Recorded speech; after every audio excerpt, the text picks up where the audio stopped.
Hola! En aquest vídeo veurem com instal·lar l'extensió de Zotero a l'editor de documents de Google Drive. Un cop som al document de Google Drive, veurem que el més habitual és que no ens aparegui l'extensió de Zotero enlloc. Això succeeix perquè no tenim instal·lada l'extensió de navegador de Zotero. Podeu recuperar el vídeo del bloc 1 o bé fer clic a l'enllaç que apareix a pantalla.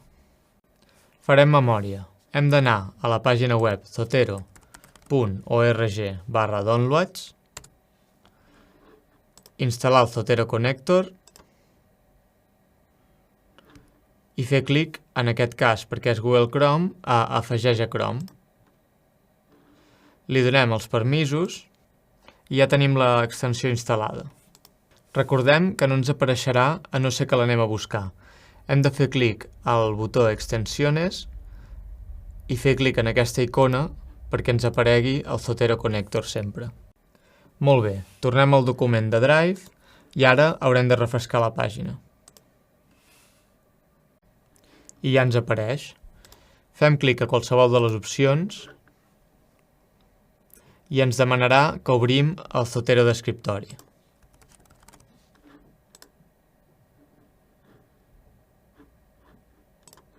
Perfecte.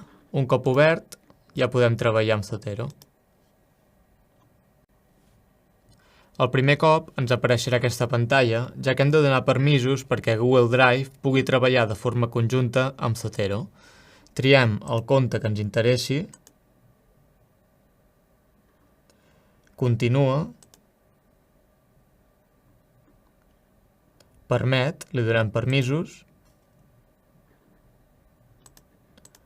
i ja estarà.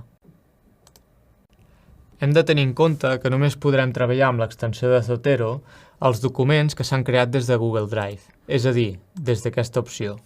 En cas que vulguem treballar des d'un document Word que importem des del nostre ordinador, el funcionament serà una mica diferent. Anem a veure un exemple. En primer lloc, pengem un fitxer, en aquest cas un document Word, l'obrim,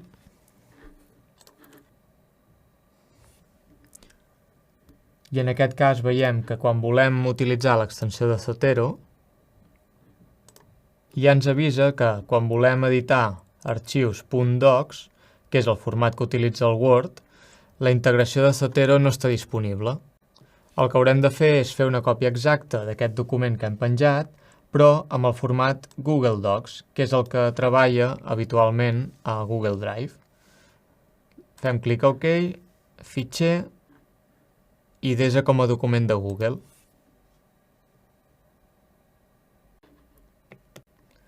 I en aquest document sí que ens deixa treballar amb Zotero.